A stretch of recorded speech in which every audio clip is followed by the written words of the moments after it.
Nawar Adra, welcome to the podcast. How are you, sir? Yeah, good. How are you? Thanks for having me. It's a pleasure to Easy. have you. We have a lot to talk about. It's a weird and wacky and wonderful time in the Sydney coffee industry. Yep, definitely it is. We're in, I think, like week 565,000 of lockdown. That's what it feels like. It's the new norm, I guess, right? It's Yeah, who just knows something when we're we going need to to get get out. get used to it. Yeah, yeah. I mean, even if we get the jabs and the vaccines, and I don't know. It seems to be. If I feel like it's gonna be an explosion of people just getting out of their houses when everybody has double vaccine. Doesn't matter corona or not. I guess I have Ah, a feeling people are just gonna go out. They're just gonna go out and and create the just next wave. pretty much, But they're gonna go out. That's all that matters. And then 2 weeks later, we'll all be in our houses Everybody back because in.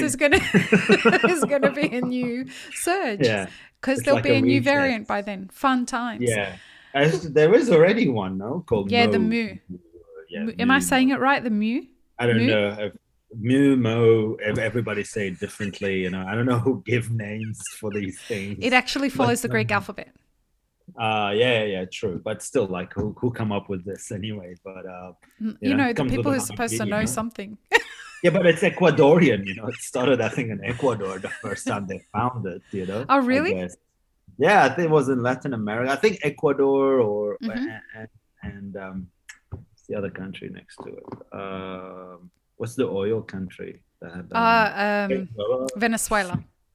Yeah, Venezuela. I think I don't know, one of those countries. But then they give it a Greek name, so why not? Okay. Or Latin, whatever it is. Anyway, let's focus on what matters. What matters today? What matters today is we're here to talk about the retail end of the coffee value chain, the consuming end, not just the retail end. Sorry, we're talking about the consuming end. So Yeah. that includes wholesale, it includes retail, it includes online, all the fun, fabulous things that go into that kind of market. And since the beginning of the pandemic till now, I don't think there's a single person in the world, in the coffee industry, that I've seen adapt as well as you have. Well, we work hard, but You work hard. So before we get started, thanks. tell everyone who you are. Um, well, I own and I've founded ECRE, which is Ensemble of Coffee Research and Education. It's Why do you say it somehow like it's it's like a one co-roasting word? space. Like, say it slowly so ECRE, people can. slowly, Ensemble of Coffee Research and Education, There you go. acronym for ECRE. Because I love acronyms. The one before was CRS, previously known. And also, I run on the side Stitch Coffee as a wholesale brand and arm. And at the moment, we are kind of developing a new manufacturing arm to ECRE. So we do drip bag and steep bag and ready to brew type of product for other roasters or Mm-hmm. whoever is looking to kind of spread their coffee wider into the consumer end of the market rather than just wholesale focus. So we're doing a few things. So yeah. Yeah, and it didn't start off this way. No, I think 6 years. Who knows what I had in mind? That's why I always like to kind of go back into the to what I was thinking and like where I was back then and who we are today. It's super different. It's not the same company at all. Like it's more structure. It's changed a lot. We're focusing on kind of having the company to be in a safe mode, to have different revenue streams, Mm-hmm. to keep it floating all the time. And we're always constantly looking, hey, what's the next thing?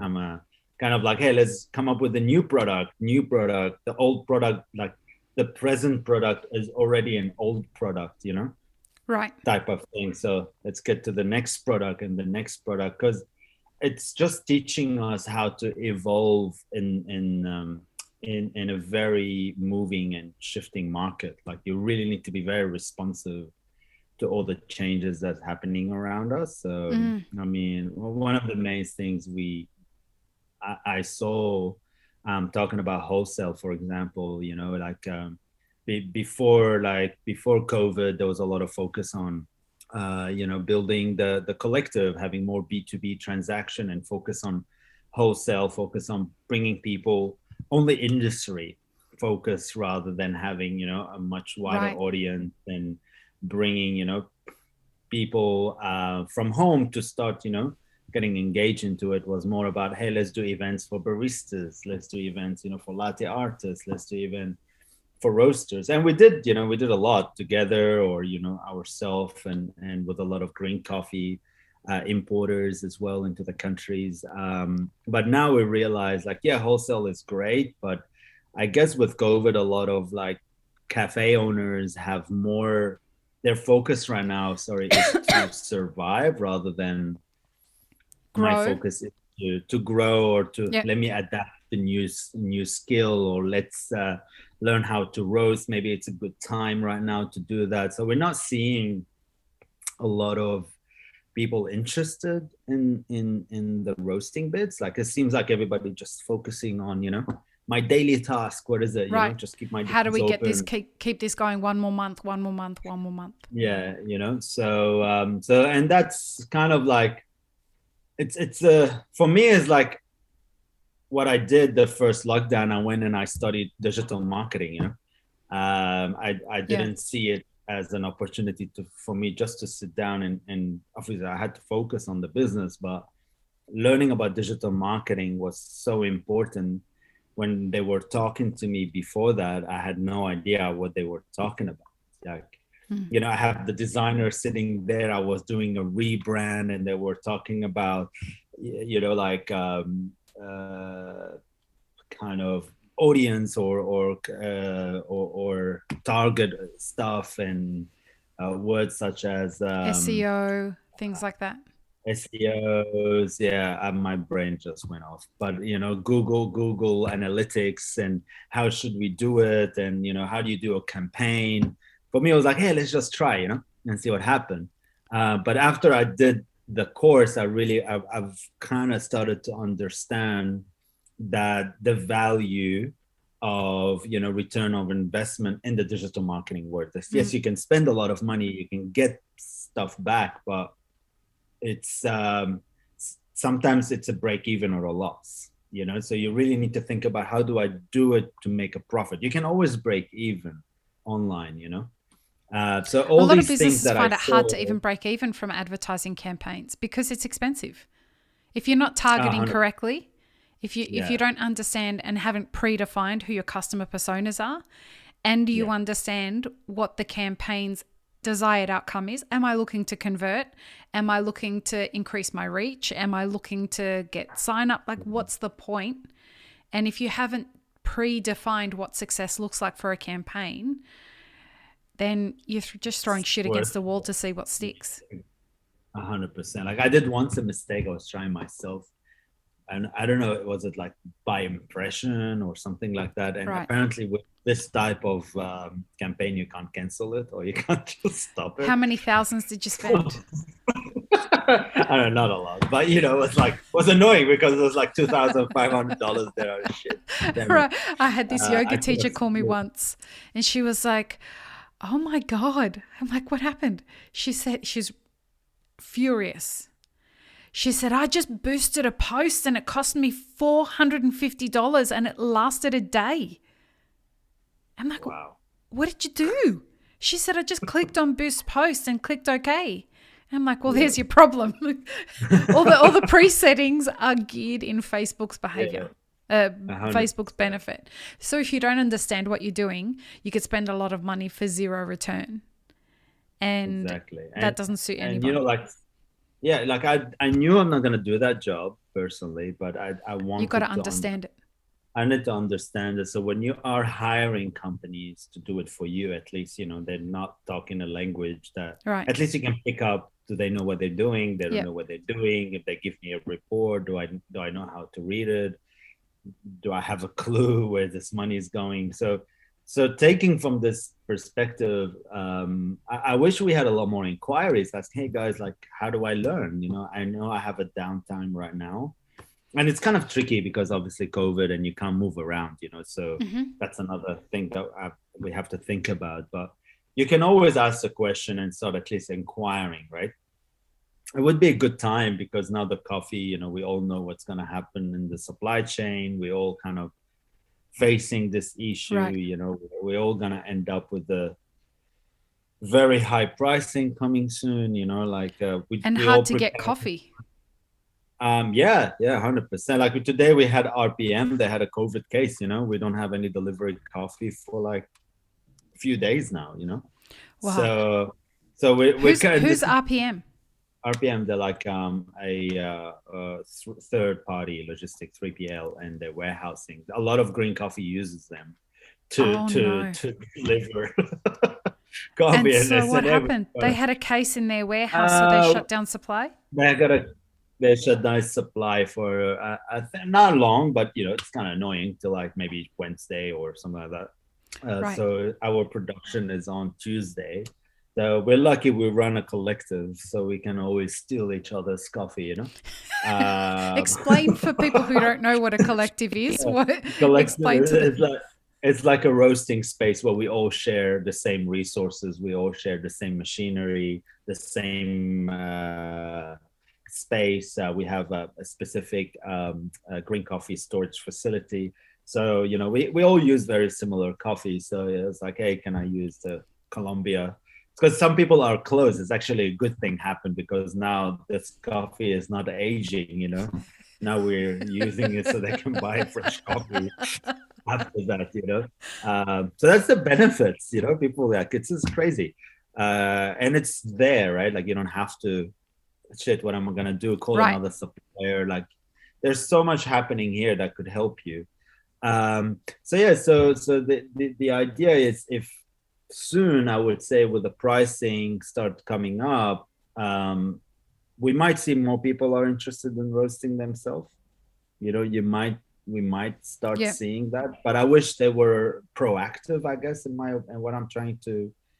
Do you think um do you think that the lack of people being proactive is around the fact that the moment something like COVID happens, people are fearful of a famine mentality. So they go straight into survival mode, whereas someone like you have one of the biggest risk appetites of any person in business I've ever seen, and that's a compliment. You've taught me a lot about increasing my risk appetite. But you in a good way. you see a shift in the flow of the way things are going, and you say, all right, how can I adapt? How can I pivot? How can I take risks so that I can leverage my position now? Whereas other people Yeah, say, we got to hoard so that we can, make the resources that we have go longer. You're the opposite of that. yeah.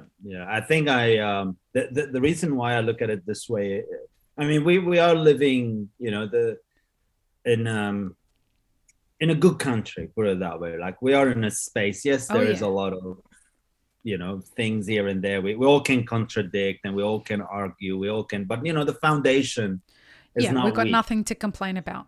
You know what I mean? Like the foundation is not horrible, at No. least, which is we're lucky. Yeah. And it's about how your business is built with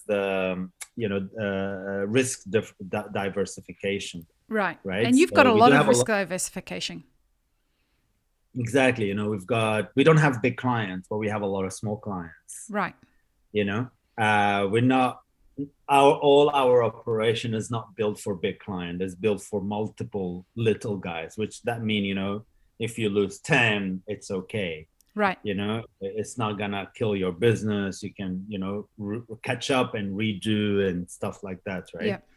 So and that's being lucky a little bit as well, and be probably we the only one in Sydney that at the moment that does what we do.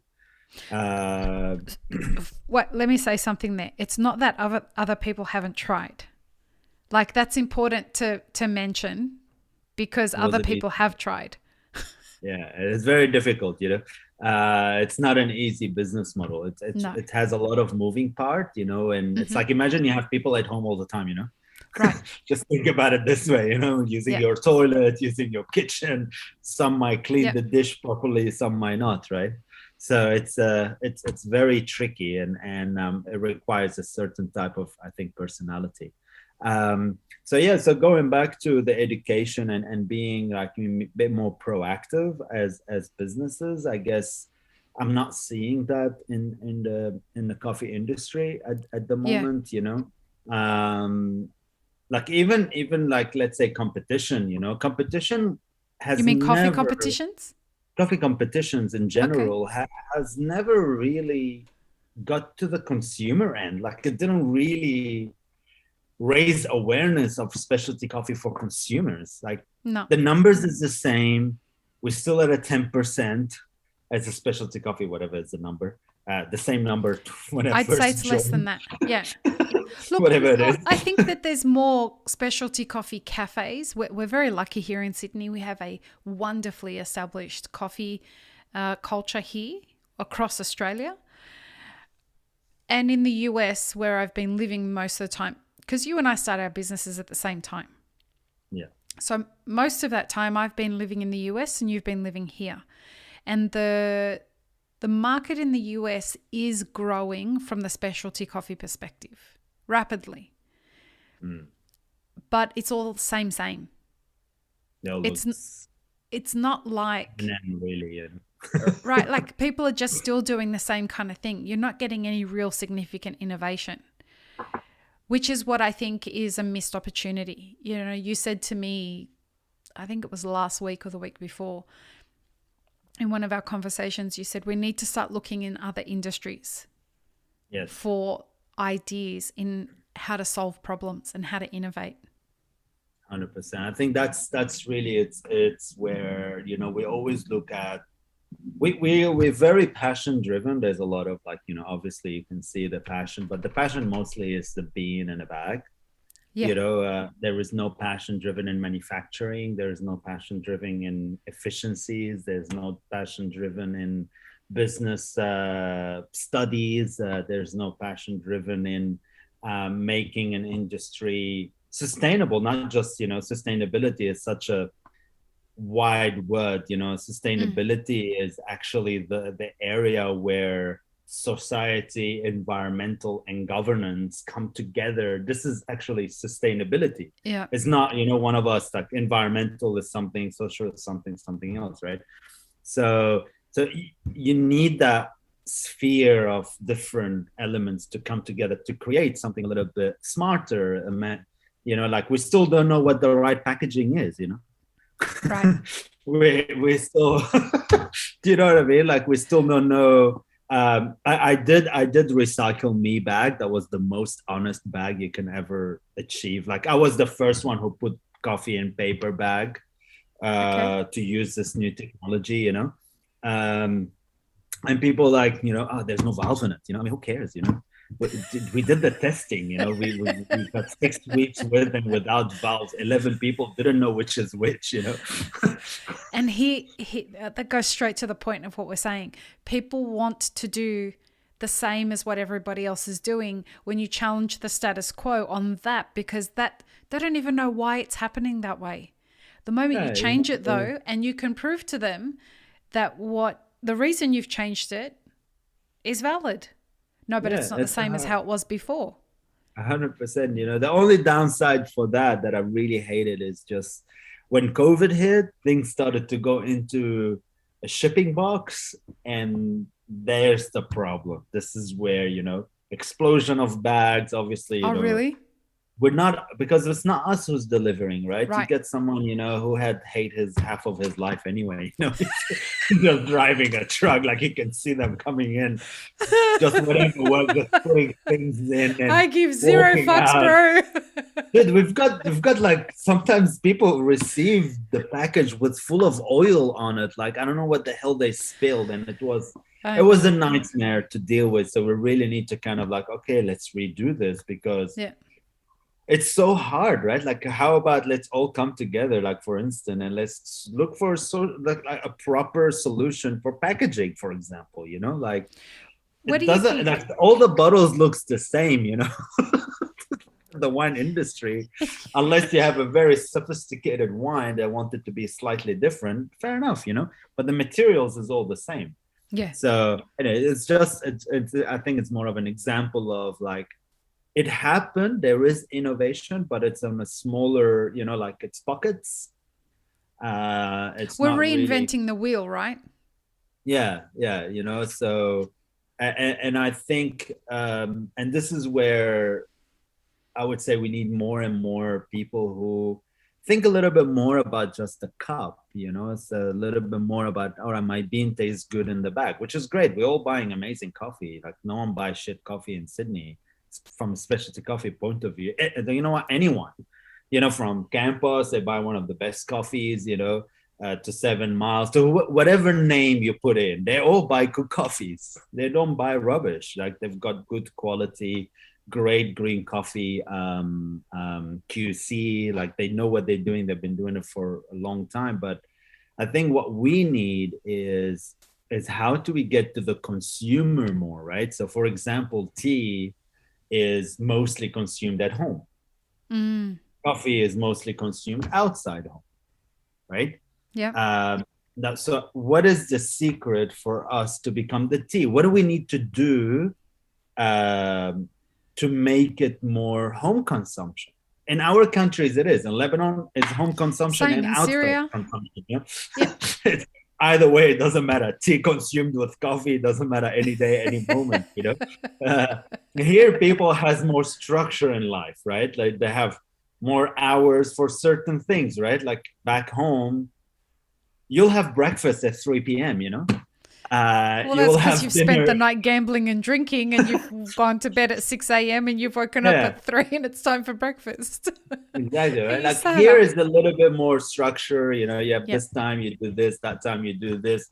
Lunch is a specific time, right? So yeah, I think what we need to do is to make it easier. And COVID has come and it opened up a market that was so hard to penetrate online. Oh, yeah. You know, online coffee, I would say before COVID, it would not be an easy penetration. Like it will be very, very expensive, the acquisition. So It here won't in be easy. Australia, that was the case. Yeah, like I mean, my case was obviously, my company is not, didn't have a retail store, right? Like I was mostly wholesaling. Retail store only happened this year, just before COVID, anyway. But before that, was, and we didn't know digital marketing, so I can't really base all my understanding just on that. Right. But I could tell you, I see people more likely to go to a cafe, try a coffee, and Right. buy a Because they bag, could. Right. Yeah. Yeah. Yeah. right? Yeah, so it was more of that. But even when COVID hit, everybody was at home. It's not like the COVID finished type of thing. Like things were back to normal for a while. It's still, there were still sales online. Like it didn't just like dies off or whatever. Right. You still can see if you do a campaign, you're gonna get money back. Right. So it didn't like vanish, but I guess what it did, it opened up the horizon for people to be okay to buy coffee they've never tried before. Right. You know what I mean? So it really changed the consumer mindset. And consumer behavior.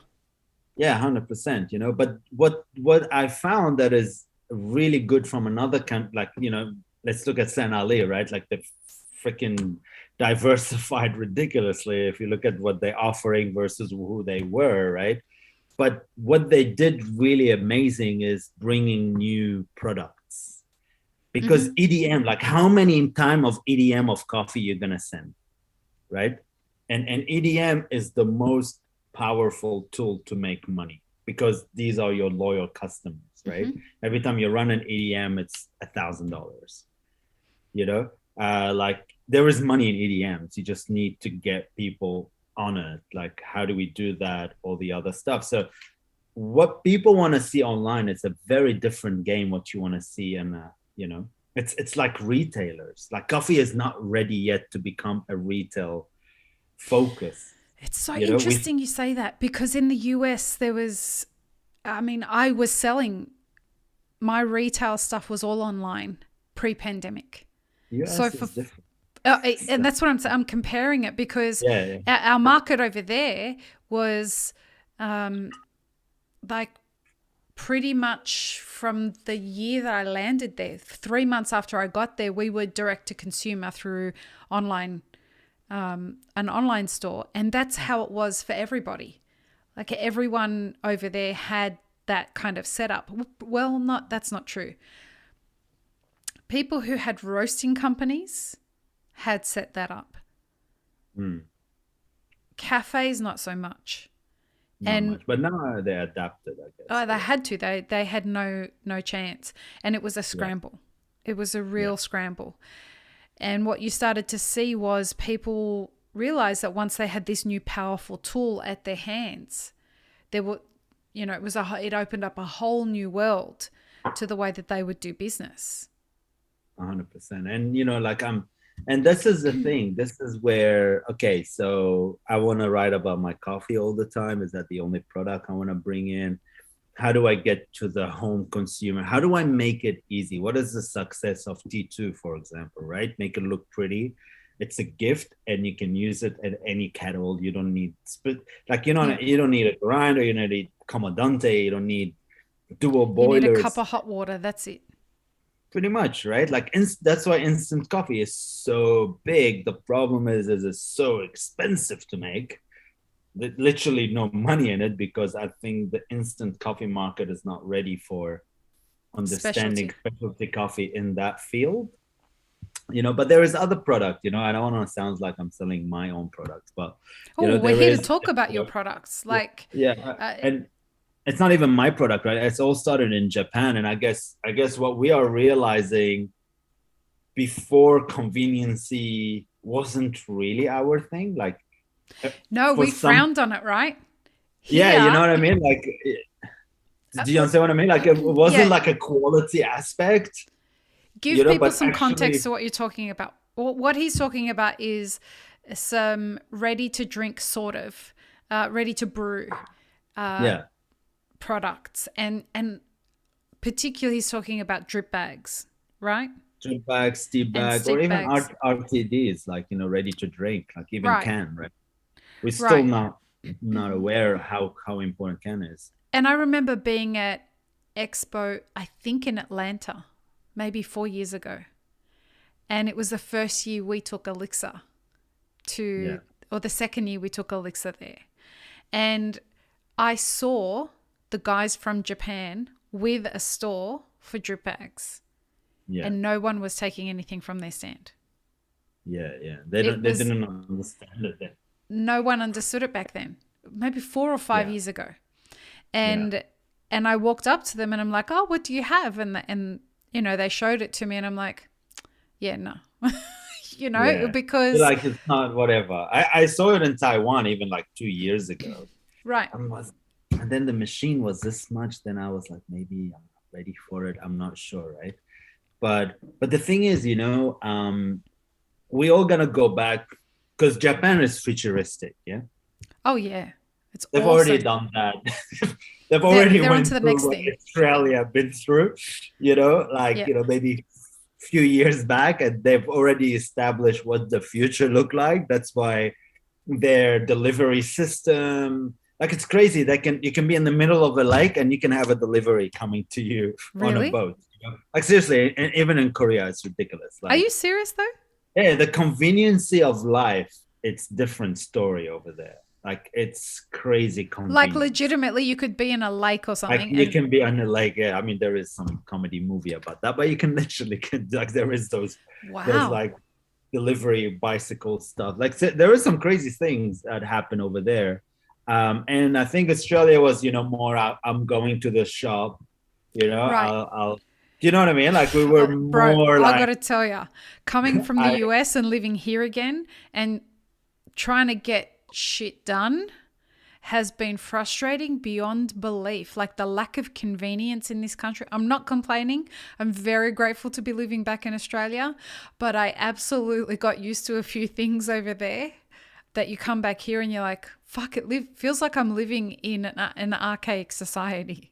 It's very and I think it has to do with population and all the Right. other stuff, right? The Like we don't have. profitability I mean, it's expensive to make things convenient. Yes, but in over there they've already done it, right? Like in Right. Japan, they've done that. They've already tested the market. It's a product that's been around for 10 years. And it's funny because it's when COVID hit, Europe, America, even Asian country jumped on this technology. Like, because when I talk to the manufacturers, right? I've Yeah. got manufacturers in China, I've got in Taiwan.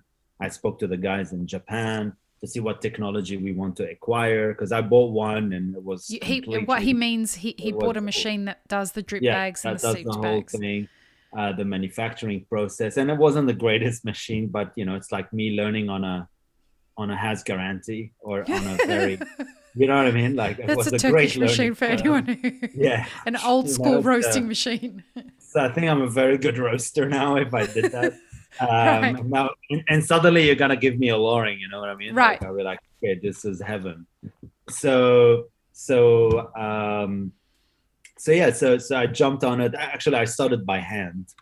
I bought this like little dozer, grinded coffee dozers, and we did testing before I did that. 4 weeks was okay without nitro, like the coffee can Uh-huh. actually hold in those little sachets. And I With the was doing nitrogen flush? no nitrogen at the beginning, Okay. because I did the testing. It's actually went 6 weeks and it was still, TDSing right, the flavors are Yeah, right, wow. everything there. I was like, well, just do it. Like sometimes you just have to jump. Like don't overthink it and just do it. And you don't need to have a perfect product just yet. You really don't, because there's nothing like it. If Like if you did, then every perfect product would be hugely successful. 100%, You know what exactly. I'm saying? Like people seem to think that I got to get the product right and then I can take it to market and everything will be fine. And in all my business coaching, I say to people, get your product to 60, 70%. Make sure it's enough ready to get to market and that it's not going to hurt anybody and that is going to deliver at a very good level when you take it to Okay. market. And Because then even the just product that adjust. even the product you take that you think is perfect, the market's going to engage with it and react with it, and you're going to have to make some adjustments anyway. The stuff that you Exactly. have to get right, that you cannot go to market without, is things like having a customer acquisition plan. Yeah. Having an understanding of how to do a cost breakdown analysis and reading your profit and loss statements or your income statements, whatever you want to call it. It's 100%. it's those are the kinds of things that are deal breakers. You cannot go to market without those things. If you don't understand, I recently was dealing with someone who I'm coaching who'd already launched, right? They got the idea, they worked day and night for 7 days, got the product, got everything ready to go, launched the product, and didn't realize until we were working together that they were selling their product at a loss Mm. because all they were Yeah, looking at. Go ahead. I did that anyway with the drip bag, doing it by hand. That's not even money in it. But yes, I know what you're saying. Yes, But I you know know. what I'm saying? And Like and some I agree. first And time and I agree business, with you. Yeah. You you're you gonna make really need to understand those numbers. There's no doubt about it. Like, I agree with you 100%. But I guess where I'm going is like it's really not a very heavy investment. Like the what do you mean to starting start the drip off bags? the drip And bag. what I you mean, mean there is like so if I came to you and said, "Hey, I want you to manufacture drip bags for me." it's Is not that what you really mean? that. It's not a lot of money. It's like $3,000 to $4,000 max. $3,000 to $4,000 on a product testing. It's really nothing. On product, yeah. Oh, if you're testing a market on 4 grand, you're getting away with it cheap. It's really nothing. Like you Take it just from kind someone of who released a whole like RTD like, beverage. it's really nothing. It's because you're not producing a product every day. You know what I mean? So you're doing it once a year, and we all know that. Yeah. And that's where I think the industry kind of, I'm not judging the industry. There's a lot of entrepreneurship there. There's a lot of work going on in a pastry. Like if you What have do a you mean great in innovation? in innovation in pastries, like you can go now have baba ganoush and hummus and eggplant and a croissant. It Really? exists at rollers. There's some really crazy stuff happening in Wow. pastry world. People are putting things, they Yeah, color wow. changing. There's so much stuff happening there. But I don't see like the coffee. Okay, what's next? Like again, how do we go to the C market? How can I? Because wholesale, I'll give you an example. I was sitting with someone literally 2 hours, um, to increase it $1 a kilo. Fuck Do you me. know what I mean? Like, do you understand what I'm So saying? you were sitting with a potential new customer No, no, who no, not a they were a potential. current customer And current customer, and because who coffee pricing are, and so coffee prices are right, going up. Everybody should going be up, increasing and their we need to prices start of having it. coffee. Yeah, exactly. Yeah, we need to have that conversation now. Like we cannot, like the thing is, the reason why I'm bringing that up is because 65% to 70% of the market is like that. He's not unique. Right. So what you're saying is most of the people that you're going and having a conversation with, cafe owners, your wholesale clients are saying, yeah, but let's negotiate, let's talk, No, let's. no. The funny part that was only him, but everyone else was okay with it, which is Okay. which is good. We're lucky. But I know for a fact, whoever's still selling coffee at $3.50 is in that mentality 100%. Right. You know Yep. what I mean? Like, and it's still a majority. Like, it's still a lot of people that does that. They're all closed now because of COVID. But if let's say COVID is not there, you're gonna see $2 happy hour. Right. So what I'm trying to head with this conversation is that we kind of like need to find different ways to get there, and we need to make coffee a little bit more approachable. Like how do we make it approachable so you're not freaking out that I can't do a Porlex grinder, I need a Commodante grinder. Like, Right. really, do I need to spend $500 on a hand grinder? Even a barista can't be bothered to use it on Sunday morning. Trust me. Most of us like I'm Yeah, not nah, gonna man. forget it. No. You know? I'm not going to do it. I'm going to have tea instead. Yeah, we're all gonna buy it. Don't worry. Like it's gonna sit at home and it's gonna look amazing, and it's good to have. But yeah. So what is the next thing? How do we get there? Because B2B is gonna become into the limited mode, right? Like we're gonna have a limit until there's a price fixation of the cup, Well, I right? think we're going through a correction that's going Yeah. to make it more limited right now. We're going through a correction that's forcing businesses to close. And we're still going through Yeah. that process right now. And it's We're going to gonna continue for about continue. the next year, right? Do you I think would in say. the next year? Yeah. But a Once lot of government roasters funding gets pulled? hasn't put their prices up. Yeah. Like like I know I'm taking one of the biggest risks in the world calling my client, and I'm on a podcast and telling you this, because a lot of people will know who my client is and might go and say, look, I will never do that to you.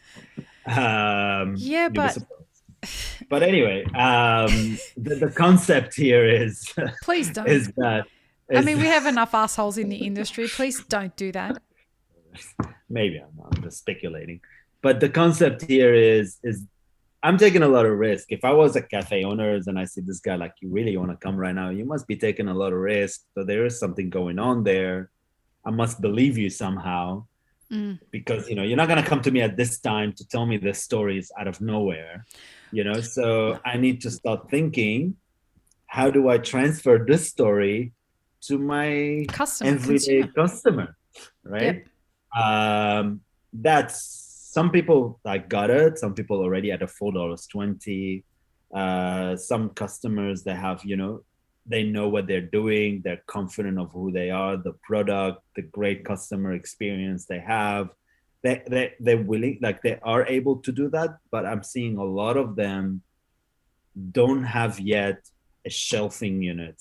They haven't yet invested in a nice little retail section, you know. Yeah. Uh, One of the very, very good brands I'm talking about, like a brand that, you know, I personally respect. I work there, I know who they are.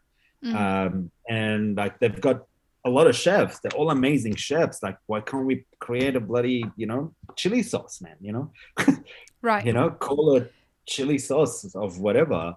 So I think we need to start thinking more into consumer and not, you know, and make it their life easy at home. How do I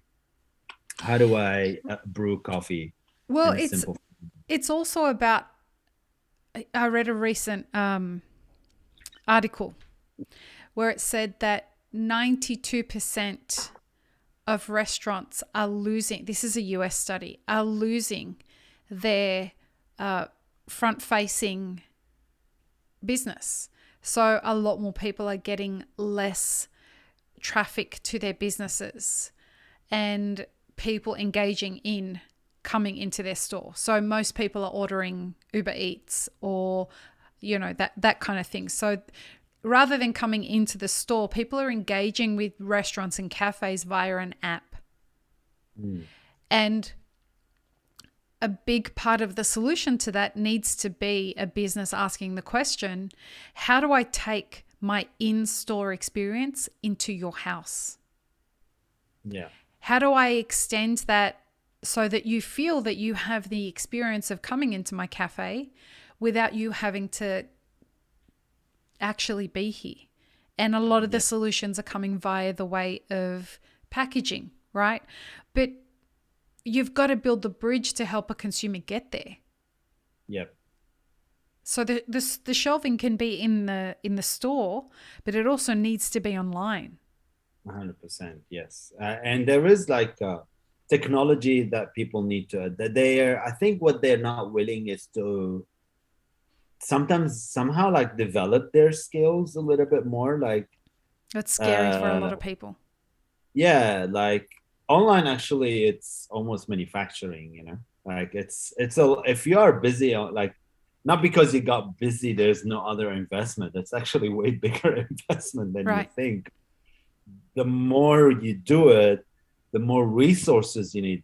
Putting things in a box actually time consuming if you You don't don't have have the to tell right, me, bro. you know, and if you don't have the right line, right? Because there's the reason why they have platforms, right? That obviously we're a small business and we don't have a lot of room, so we are like struggling. We struggle, you know, like when we get to For space? 3,000.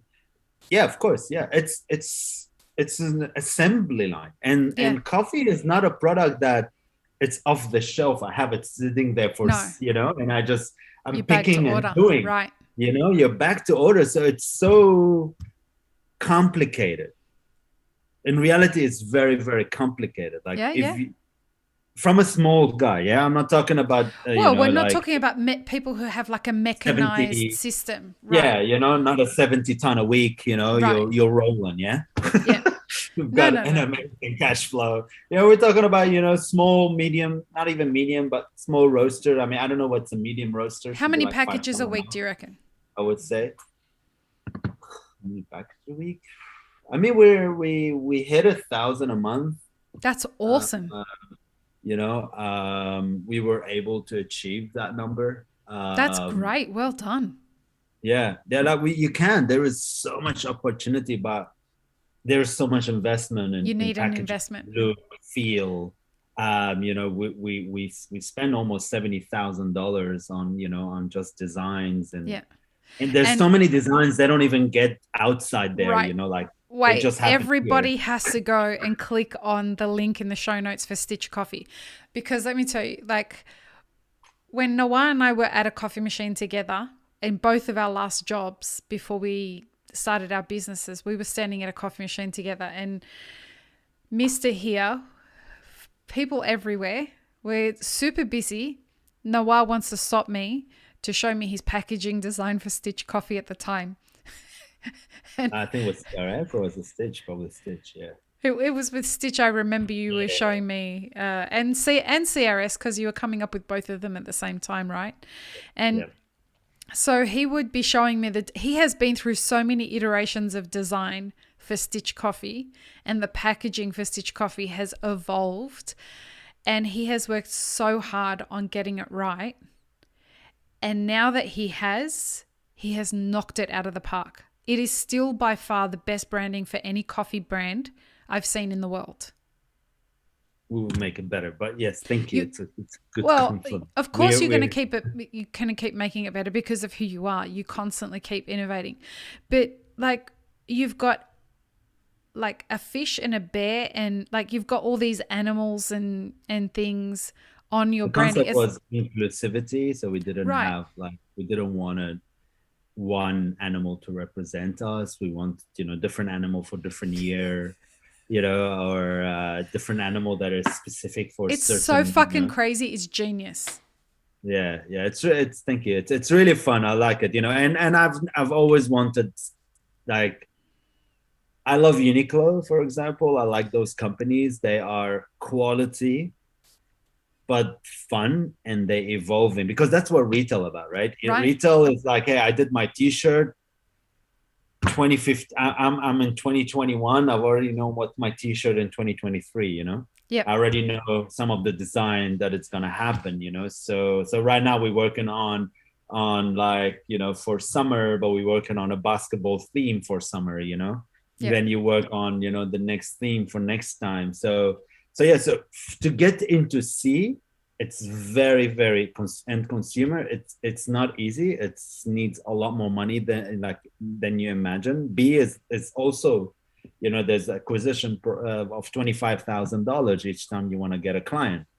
You right. know, Wait, um, help people understand what you mean. But so just when he says C, he means consumer. When he says B, he wholesale. means wholesale or direct to business. That's what the B is standing for. The investment for $25,000 for a wholesale client is all the equipment that you need. Here in Australia, the US is different. So they don't do the same business model. But when you want to get a wholesale customer here in Australia, it's pretty much assumed that with that comes equipment. But we don't have the same business model as we have in the US here in Australia. So in the US, if you get a wholesale client, there's no exclusivity, right? Yeah. So very rarely will you have to give, if you're a wholesale roaster, very rarely, but you never learn. You never. The problem is, if I turn it off, it's What I mean by that, sorry to interrupt that flow there.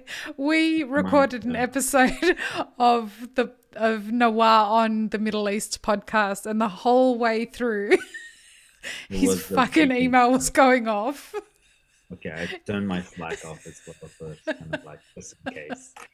Um, but yeah, So they're lucky in the US then, because, but one thing about the US, just sorry to go interrupt, ahead. and I definitely did, is that they're focused on brand a lot, which is Sydney, like Australia didn't really adapt the branding Right. ideology a lot. Like cafes don't have brand identity, right? Well, They've got a because we name. don't focus on culture. Yeah, and that's something we learned a lot from last time we did Map It Forward, when we Right. did the whole thing in Sydney and Melbourne, and culture is actually, they don't, Really like, you important. go, the only brand that evolved from really just a cafe into something else, like, I will say, people who went into roasting, like, Single O, Campos, San Ali, Seven They Seeds. started as cafes and then evolved Yeah, and then into, they yeah, evolve, and when they get into the roasting, they started that branding conversation. But right, very rarely you see a small cafe that have full branding. right. That has, now we're seeing it more and more. Like, we can see people are starting to, like, hey, I want my own cups now. I want Right. my own thing. I want my own stuff. So it's evolving. We will end up being like America. Like right now, anybody who come to me wholesale, I try my best not to give machine anyway. Like I Well, it doesn't make try. any business sense to do it anymore. And because so many cafes are closing, there's secondhand equipment that's available to people at a much more affordable price. You're better off saying to people, let me introduce you to a leasing company that will help you take care of the funding of that, and go for it, yeah, just do it that and way. that's really, I mean, the companies that requires, I think, machinery up that come, all right, this is my business plan, I know what I'm doing, we know what they're doing, they've done businesses before, that's their first store, third store, fourth store, fifth store, then there is a bit of like, okay, I can trust this you can brand, justify it. you can justify it somewhere, then go ahead and do it. So wholesale is becoming, and the margin in wholesale is so little. Like in some cases, it's 20%. I'm dreaming, You wish sometimes 20%, 10%. bro. You know what I mean? Sometimes it's very, very little. Like you're not really making a lot of money there. And there's so many, I guess, players in the market, and everyone is willing to boycott the other, or to go cheaper. There's always that, the race to the bottom. Race to the bottom type of thing, and I don't blame them. Like it is what it is. It's just the way it works.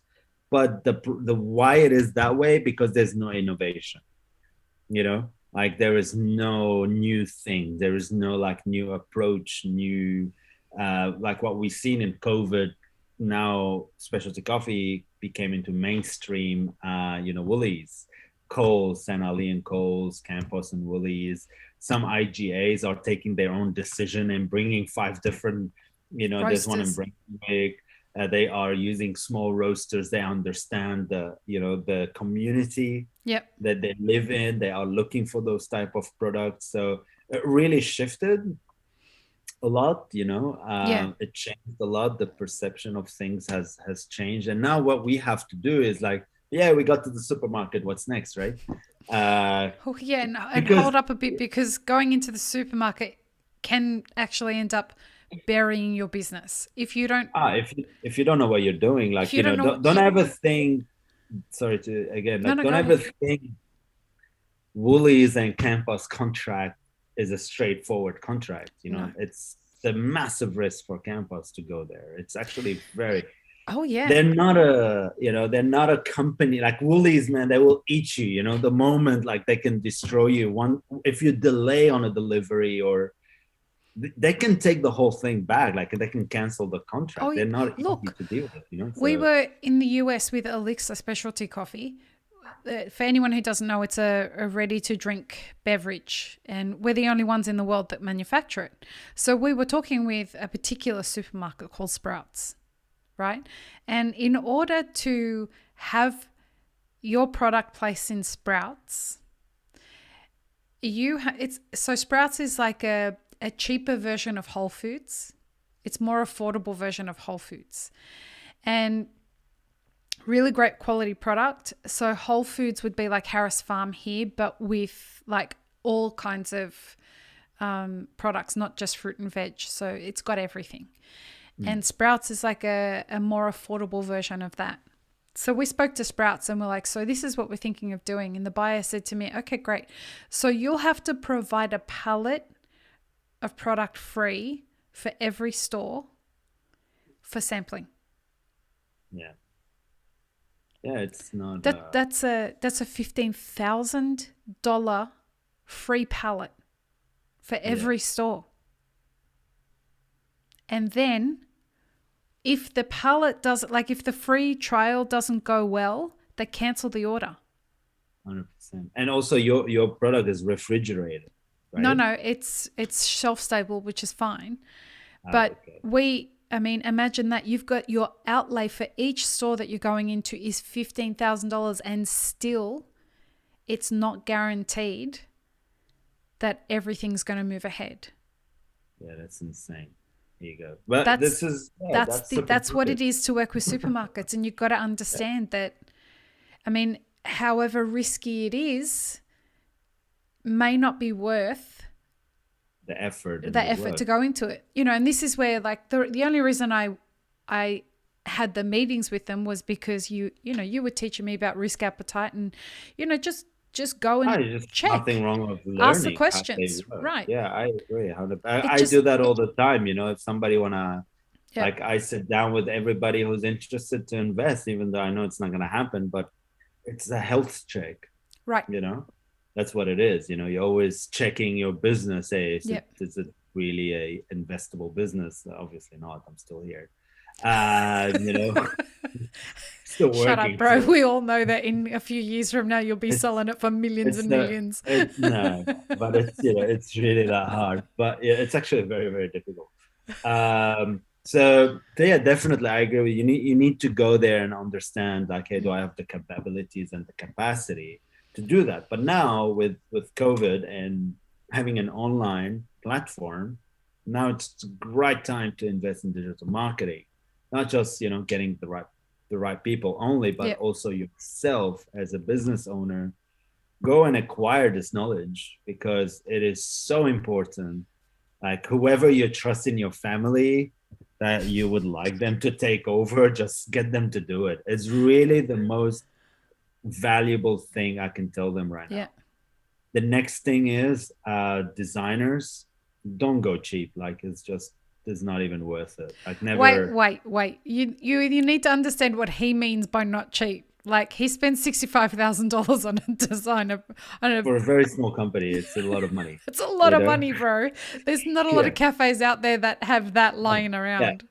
Probably not like not just but you need to have a bigger picture though. Like Right. even if you're a small cafe owner, you can't just think, hey, I just want to own this cafe. That's it. Unless your cafe is making 60 $100,000 a week sales, or it's in 40K sales a week, fair enough. Right. Like, yeah, cafe should be enough, right? Don't, like, even one cafe is never enough. Like, you cannot just have that mentality. You need to continue your growth, because the more you grow, the more brand you have, the more Right. um flexibility you're gonna have. But that's probably me. But you need to have always a growth structure that will enable you for freedom later, and will give you the opportunity to kind of like it comes with a lot of headache. Don't get me wrong. Yes, I know, hard to find labor, all that. We all know those questions. But if you just one cafe, that's why you can't find a lot of labor.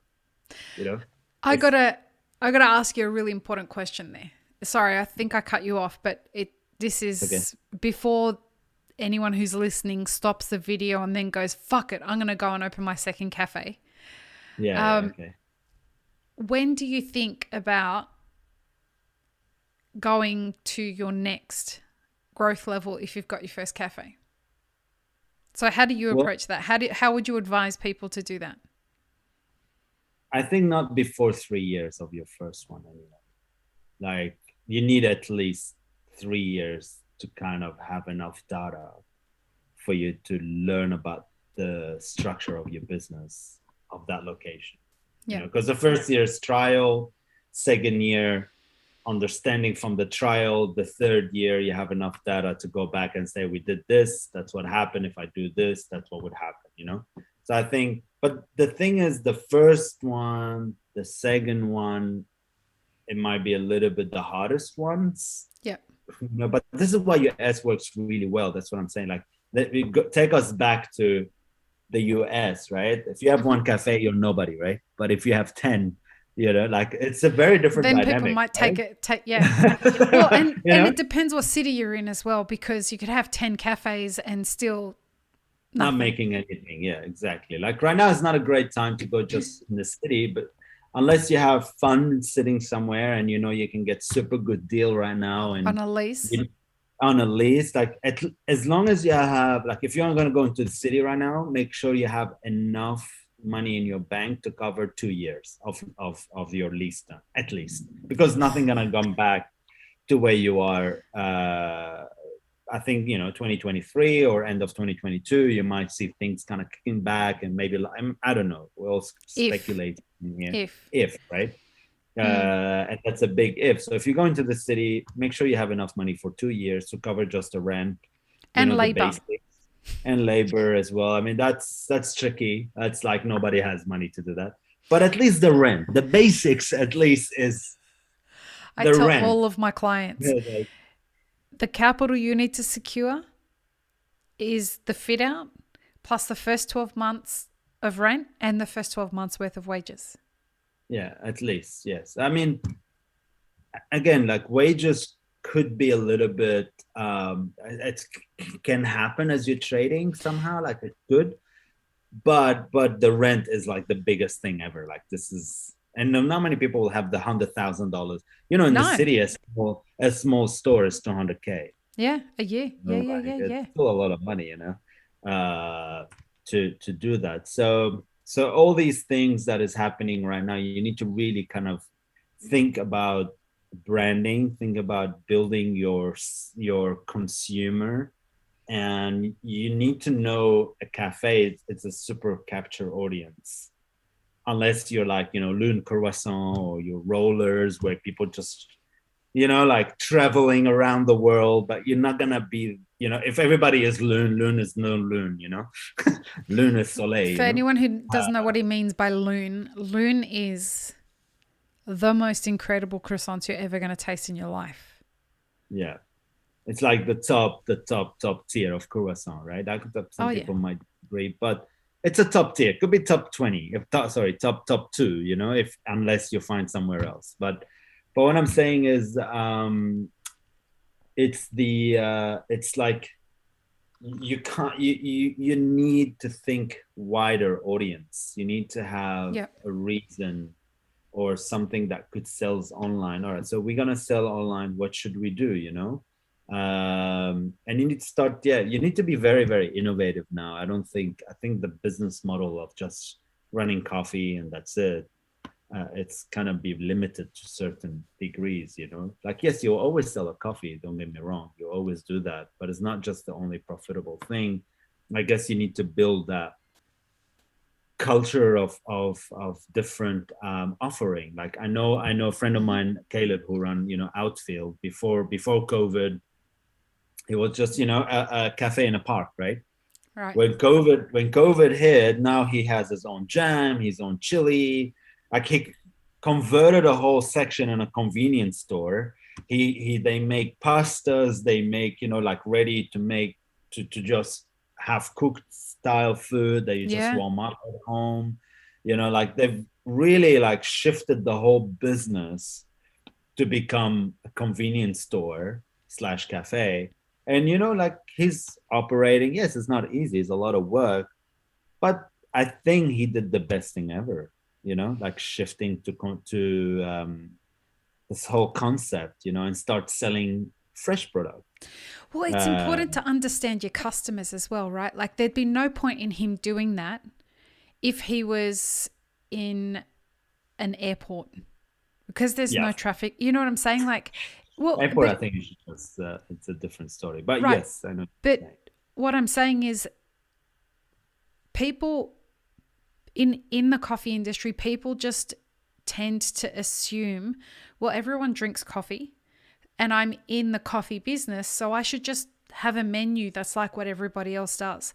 But if you have a really clear understanding of what your customer personas are, you'll understand what the other products are that they would appreciate having pitched to them.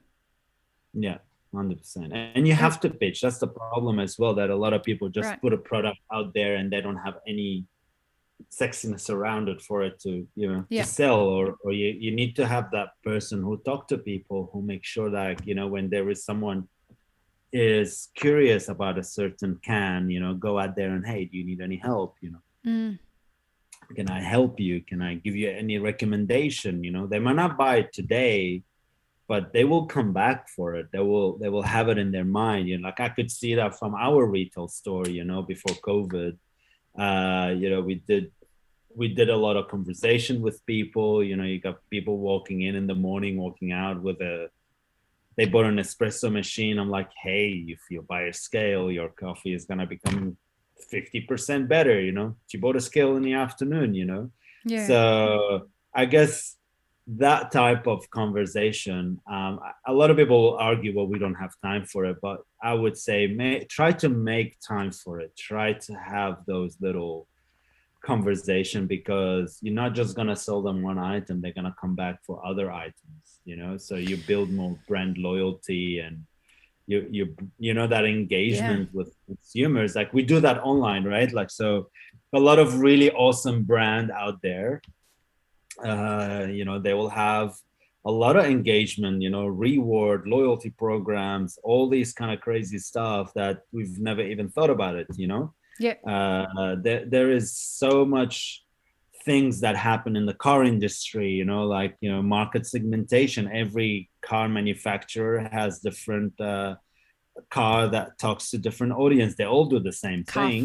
for families, a car for Or single like, you know, people. single people, and all under the same umbrella, the same, you know, Yeah. different here and there. But I guess this is where the coffee industry at the moment, if we're just putting it coffee in a bag, that's only one segment of the market, right? Yeah. Pods, right? Like if everybody think um, pod as well as being, you know, maybe the coffee is not great out of a pod. Well, it's not great out of a pod. Actually, coffee is great out of a pod. You just need to learn how to extract it, and how do I communicate that with my consumer, and What's how the can I help secret? them. It's like, just as a roaster, for example, right? Like when you do your pod, think about it. There's a 5 gram in a pod. So what would be the maximum extraction? You know, so you can tell your client, hey, just go 4 seconds. You know, Right. don't go all the way. You Right. know, if you want to do this, do that. And now there's a new machines that, you know, we're gonna be selling, and I love them. It's Morning, for example. You know, they come with an app that you can do pre-infusion. You can do For a pod? for a pod, yeah, different. That's so Um, sick. yeah, like I can, you know, we can have a database online where, and that database, I will have all my coffee with the brew ratios, and you can just take it and put it into the machine, and the Yeah, machine does wow. it for you. So I mean, there's a lot of innovation happening at this end of the world. And you know, first time I saw, you know, Sen Ali produced a pod, I'm like, it wasn't even there yet. I'm like, that's the smartest idea I've ever seen, you know. But the thing is, not many people, everybody jumped on it super late, you know. I'm like, I'm doing it tomorrow, you know. Right. Uh, But I'm like, that's I your don't risk care. appetite, right? Yeah, Like that you know, that's what like comes with that. You jump and then you hope you land soft. exactly, right. So, but one thing that was really interesting, I've never tasted an Ethiopian natural in a pod until I did, and then I realized it's amazing. Like, You got to because make you me one next only you, time you I'm there. only do Nespresso, like, right? They're only gonna have the rubbish of the rubbish in going into those Allegedly. pod machine. Yeah, you know, like, and probably the way they roast or the way they do things, you know. But you know what? One thing I would Mm. say, if the pod was at 13 gram, like if the grammage is 13, Yeah. forget about anything else. Really? That would be the best coffee you're gonna have. Okay. The best coffee. It's all about the grammage, you When know. we get out of That, lockdown, you're going to make me one. yeah, yeah. I mean, I wish I was, you know, into manufacturing, and I had, you know, a lot of money to produce a machine. They already That existed. Like they do that, but they patent all these technologies, right? So right. you can't have the dome yet. That's Right. the thing. So the dome says, this is how smart is Nespresso. They work on a patent. They've already patented the next Right. thing, you know, and they move forward. So that's why you can see they shifted from 5 gram to 7 and 13 gram, Mm. right? But now specialty coffee is always you know, the problem with specialty coffee, it follows. Well, we're always reacting to what's in someone else's innovation. Yeah, because we always Take it think about the coffee in a bag, you know, that's, Or not just that, like take it from someone who has innovated, like truly innovated in this industry with a brand new product that has never been produced before. You saw what it was like for me to try and bring that product to market and how yeah, resistant the industry is to true innovation. there's something new, exactly. And they're always like, well, I get it. Sometimes it's not your cup, right? Like sometimes you're producing a cup that you yourself don't drink. You know, like, But you'll make how a do you say it? cappuccino with 2 sugars, and most It's coffee people won't drink that. exactly, it's a different Right, audience that you need to right. understand, that you're working towards capturing an audience that want to have this product. Your job is Now think about it. All right, well, yes, I get it. There is a bit of environmental issues. Well, there is pods that are home compostable that cost a fortune, but if we all come together as an in, or few roasters come together, we can have a home compostable pods tomorrow, because the Right. technology existed. So you group know buying power.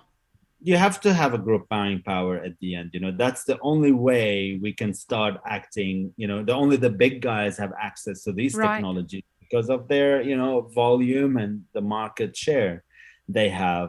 Aluminium pods, all that. Aluminium pods, actually, they're not bad pods. That's why Nespresso never shifted. Technically they're not, because aluminium Is is the most biodegradable. recyclable. No, recyclable. Oh, it's recyclable. The most Doesn't recyclable. aluminium break down eventually? uh I don't know. Everything will break down eventually, but Well, I don't mean in but thousands of but years like plastic, yeah, but but at least aluminium you can make you can airplane with. recycle it. Yeah. Yeah, it's a product that is recyclable all the time. Biodegradable is good, but also if it went into landfill, there's another situation there. Right. It might create different type of gas situation. You know, but yes, there is this, but also hold on a second. There's a lot of good social aspect of us going into pods because we're buying really good coffee from really good farmers, right? So Right.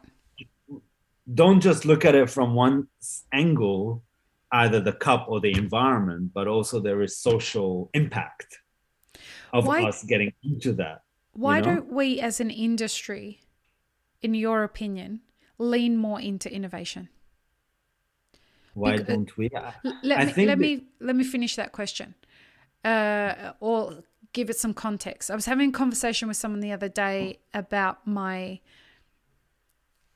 no, dislike's a heavy word, but we'll go with dislike, my aggravation against coffee competitions, especially at a time like what we're experiencing now in the supply chain, when there are a lot more issues that we need to address other than coffee competitions. And this person said to me, but if it wasn't for coffee competitions, we would have no innovation in the industry, because that's where our industry innovates. And I thought, what an interesting concept, because the person's not wrong. A lot of the innovation that happens in our industry doesn't come from individual businesses. It does here and there. You and I are two examples of where that happens. But a lot of the industry accepted innovation happens at coffee competitions. well, Uber Milk wasn't in a bloody competition, No, was no, it? no. But think about when Matt came out with the EK. That's an example. When different people present different things at competition with regards to coffee processing methods. A lot of that Yeah. stuff happens at innovation, different tools that baristas use at coffee competitions, right? Different, you know, brewing I won't techniques. say no. I won't say no. That's, I think, but all these innovation also, they excuse me, they're more towards producing the cup of coffee Hmm. on a commercial scale, Right, right? So it right, wasn't producing a coffee for consumer scale. right, You, right. you So get what it's I'm for saying? the Where I'm industry, heading with that? right? It's for That the industry, industry rather than for for the for consumer, manufacturing, right? because whether For you like making it or coffee. not, at the end of the day, we are manufacturing. We're Well, manufacturing a yeah, cup of coffee, and yeah, I'm selling my manufactured cup of coffee right. because there's an assembly line. But we're not And with innovating products for the consumer at competition, right? I see the differentiation there. So whether it's for producing our own product, or whether it's the actual product itself, why do you think we as an industry shy away from creating and accepting innovation? I don't, I think this is a very big statement to say the whole industry or anything like that. I think it should be more about, what I've found, for example, right? I send a sample of these thing of our drip bag and steep bag Yeah. to a roaster, right? So the roaster come back to me very negative feedback, which is fine. They didn't like it themselves. Even though I know for a fact one of the steep bag, I kind of tuned it into the mass market who like Robert Timms. But I want to Okay. give them a better Robert Tim experience, Right. right? Right. And I've So tasted them. I mean, you've given me samples to drink. It's amazing.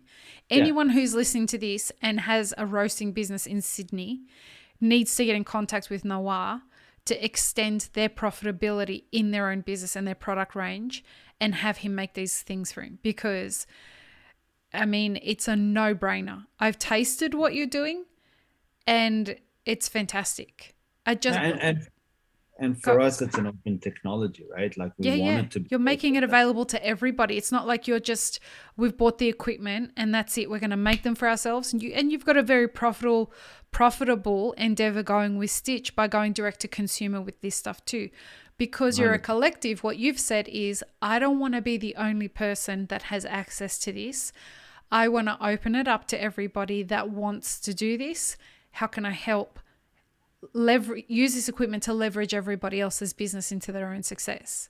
100%, and that's very important, right? So the feedback that I've got is, now when somebody give me something, like even let's say I'm buying a green coffee, yeah, Right. and they give me a roasted sample, Mm-hmm.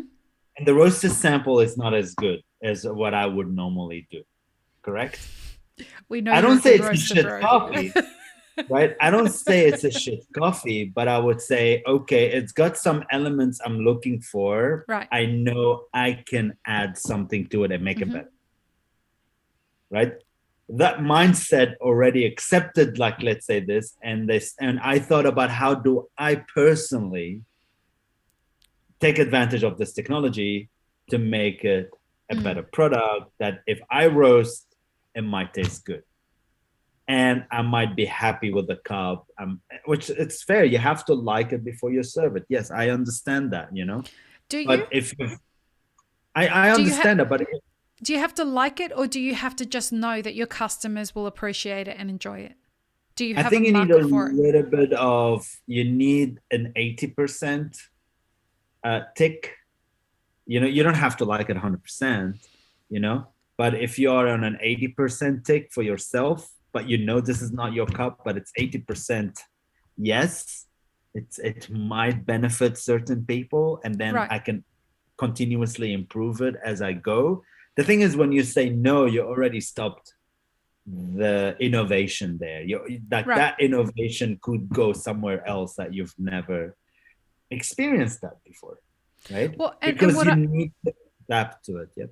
what I see is a big mistake that a lot of business owners make is they assume that because they like something or don't like it, that's how their customers are going to react. And what I often tell people is, please understand who your customers are at length. Really detailed, like do the work to understand what they like and what they don't like, because it opens up the transparency into you understanding what products you should and shouldn't test. So it's, you're getting a natural Ethiopian. And personally, if you don't like natural Ethiopians, they're my favorite coffees. But if you don't like natural Ethiopians and you don't want to serve natural Ethiopians because you don't like it, you're missing a massive market there, because most people like natural Ethiopians. So if you're 100%. not going to offer a coffee because you don't like it, because you prefer to drink,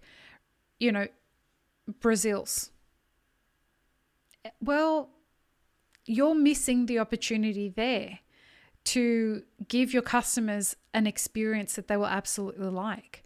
If another example is with your drip bags. If you're going to turn around and say, oh, well, I'm not going to offer drip bags because I want my customers to come in and drink my coffee. Well, it's not them buying your drip bags isn't about them no longer coming into your cafe. It's about extending the experience from your cafe into their home, or being able to take a packet of the drip bags to a dinner party so that they can extend the experience in your cafe to a friend's dinner party. 100%, exactly. And this is the thing, right? Like what people don't know, like this product is in a moment of desperation, or this product is you're somewhere on the beach and there's nothing around you. Right. That become a super high end quality, Right. and there is a big argument, like, yeah, but a single serve, you're adding things to the environment, right? Like when you do single serve, it's a big it's another argument that you need to deal with it, Especially now.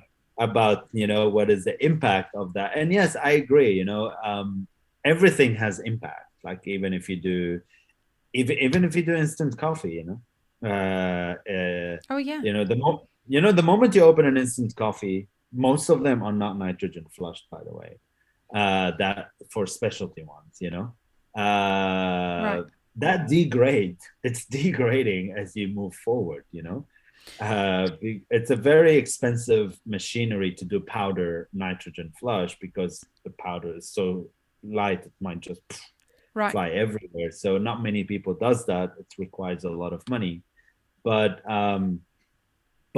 we also have the social aspect of that product as well, right? Like you imagine you have Alejandro coffee, Finca El Salvador, whatever the name of it, and it Did you was just the pluck that only. name out of your ass, or who's? Probably, I think so.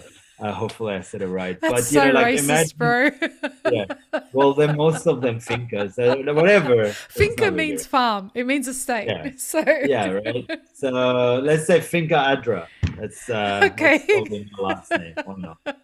And You're so and funny. you're in a point where there's nothing around you, and you have a really nice educational packaging that can teach this person who's that farmer is, like Right. you actually started that conversation of wine and understanding, like why we know what Cab Sav does. We all know what Sauvignon Blanc technically will taste like from a specific region. Right. The thing is, when you do consumer product like that, you started to kind of win Well, you're building the a relationship people. with the product, right? Yeah, yeah, and the people that normally don't buy became, a specialty coffee. They became converters into like, hey, I like the story. It's not like Robert Tim. If you look at Robert Tim's, I have one here, and like it's so old school. Nothing sustainable about that. Yeah. Like literally nothing. I mean, I'm not sure I understand. Yeah, she didn't understand. Sorry. My thing. But you know what I mean? That was Let me see if gold. it's even recyclable. I know it's so funny. Let me try to find it because it's a great argument, which I agree with people. You I agree was with sitting there Siri? for I'm not sure we I were sitting. understand about that. Yes, it's the accent. Uh, so I just think it doesn't even say recyclable. Again, we're not here to, probably is that recyclable? Is that what I mean? Recyclable? Oh, you're so funny. Not that it really matters, No, it but doesn't matter. Anyway, so the concept here is that okay, if we're not gonna go into that market for let's say hypothetically speaking, we all said F this product is not ours. 35 million of those are sold every year at Woolies. wow. That's just Not in packaged, Australia. sachets. Yeah. So are we gonna keep the other guys have no social aspect, no Right. social impact? Like, yes, environment, I understand, but they are biodegradable. The thing is, when we adapt the technology, then we start finding solution. You Right. can't find solution before you adapt it, right? Right. You need to make You need to sure buy first. into the market so that you can then figure out how to 100%. do it better. Which is a real 100%. problem in the coffee industry because we just keep doing the same fucking thing again and again and again and again and again. And that's why it's so tricky because, like, yes, you want to answer all this, but you haven't even bought this thing is. Right. You haven't even tested, but you want all these answered before you get there. But well, if you're gonna answer all this, the price tag of penetration is already very high now. Right. Right? Because you moved. So I can give you an example. So Yeah, please do. like pod, very good example. A Okay. pod, when they first started, you can do 20 kilo sample, you can do 30 kilo pods, right? But now to do a run, it's 120 kilo. That's 20,000 units. Wow. That's why you don't see small guys doing it. That's the barrier to entry for the market. Yeah, barrier to entry. And when people do only one item, that's not commercially viable either. No. when you go to these type of You got to have products, a decaf as well as a dark roast as consumer well as a medium roast. consumer want to come to you. They want to see options. Options. At least two or three. 2 or 3 options, right? So they can say, all right, well, one for me, one for my sister. You have to always think about gifting. You have to always think about that specific person is going to buy for someone else, not just themselves. They might want to impress someone. They might want to do something or is there. And that's really is the biggest difference. And this is what tea does so well. T2, I mean, T2 is the best example. They build their business on gifting. Yep. The whole and business they're in the US gifting. now. they are. I mean, she sold it for millions of dollars. Wow. She, it was maybe not profitable, but they had, an amazing name, an amazing brand. It's all about gifting. You buy for yourself, you buy for your sister, your friend, your brother, whoever it is. Your sister-in-law. So the issue here is that how can we make coffee a gifting process? How can I take it to my grandfather, who doesn't give a damn? Or you should be taking that for a dinner party, right? Instead of taking a bottle of wine, take a bag of coffee. Exactly, and that's where we need to get it. Yeah, and the other issue is this, right? So now Robert Timms and all the other big guys, are started doing drip bags and and all that, and started selling into Woolies. Now you know what that's gonna happen to this product. Sorry, it might be sounds. So what's gonna happen to that product is that product Stop throwing shit around, bro. So that product will be, first of all, they went to the mass market, correct? First thing they did. The next thing that's going to happen is they're going to put the price tag on it. They determine the price range, right? Exactly, right? So now we going back into the $1 7-Eleven and, Stop throwing shit around, because people have now got headphones and they're hearing it in their headphones. Anyway. Just to clarify, like Nawar and I, like brother and sister, we talk like this to each other all the time. Yeah. So it's fine. I'm not. And hopefully we are answering all the questions as we go with the conversation. Probably we are, because it's most of it, about how big companies kind of like adapt technology so quickly. Like they see things that wasn't in that's a month old at Woolies. Don't throw it. Sorry. 1 month old. This has started 1 month old. Stop throwing shit. Sorry, I did not throw this one. I know. I'm sure you're a good sound engineer. You'll be fine. You've done it long enough. You will smash. Between all the podcasts and the albums, I'm hoping that we've landed somewhere in the realm of. We'll get there. I have no doubt. But you make a really great point. Is if we allow those, like there was nothing that stopped us as an industry, the specialty coffee industry, from going to market before Robert Timms into supermarkets. 100%. There's nothing to stop us. But now that they have, they determine the consumer expectation on pricing. We don't get to do that. That's another mistake that we always do, And there's a pattern, right? Like our lack of willingness to innovate and be first to market keeps shooting us in the foot. Yeah. And that's why, we all were fighting about the specialty coffee dead or alive. I mean, who cares really, if it's wide awake or not, like at the end of the day, what did we achieve so far? Where did I get this coffee? Did I get it to the home? Did I get it, like it's very, very important for us just to get out of that, not really old school mentality, but, everyday habits. Yeah. Like, my band is better than yours, or, my coffee. This survival mode. We all buying the same coffee. Right. We all are. Like, doesn't really matter. It's all from the same pool.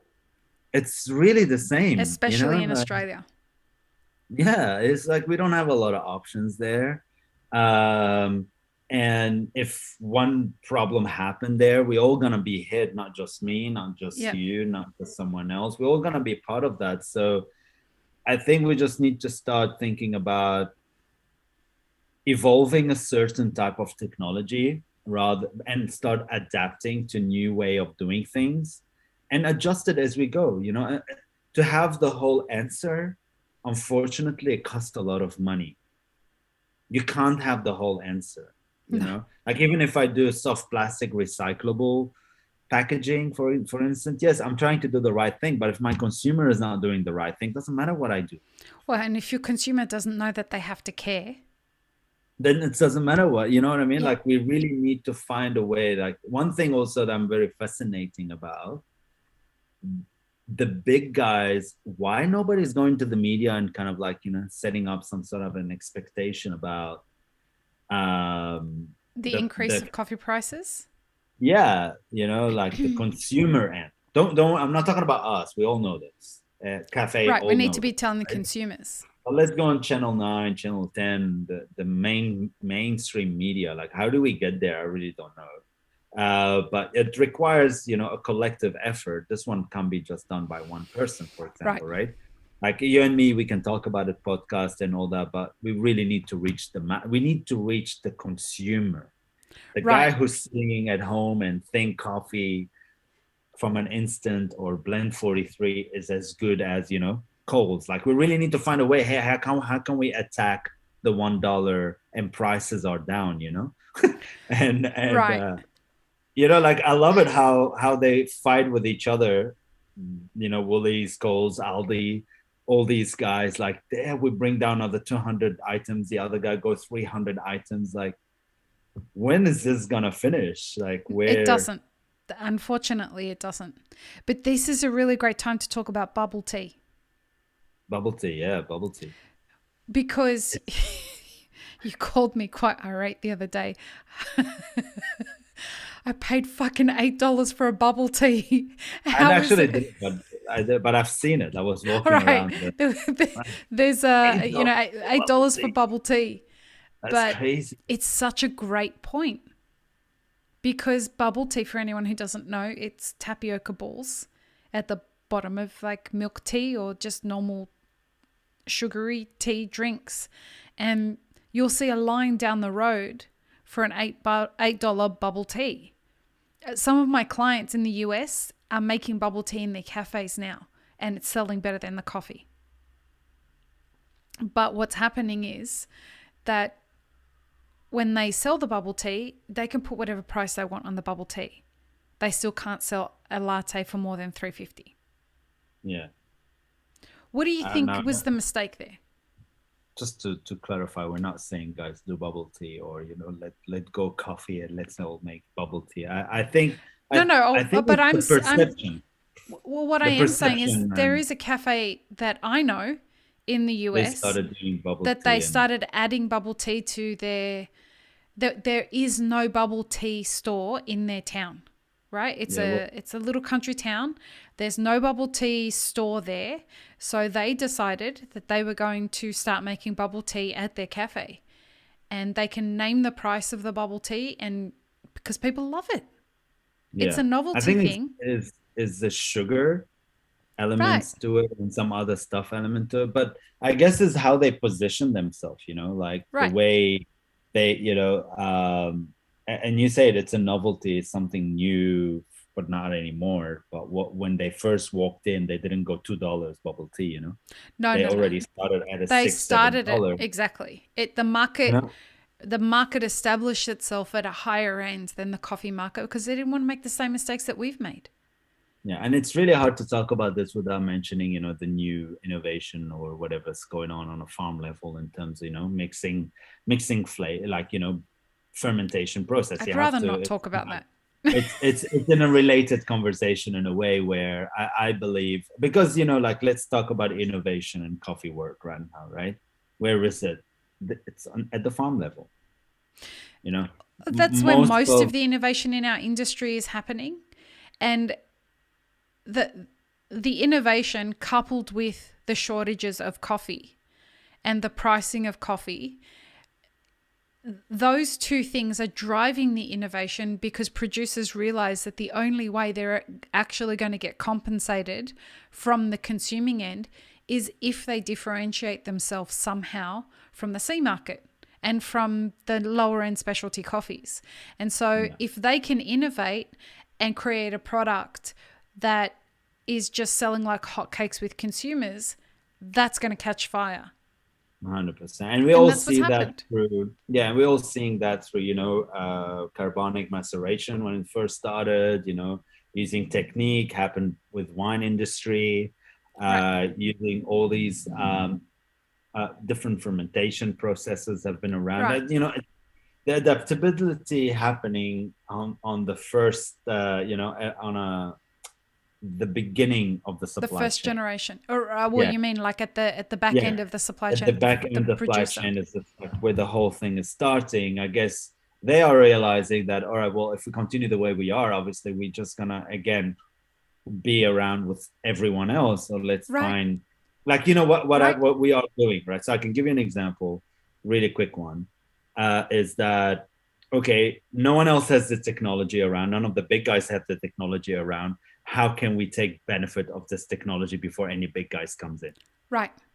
You already differentiated yourself there because this technology is not available there yet. Let's be the head starters. Right.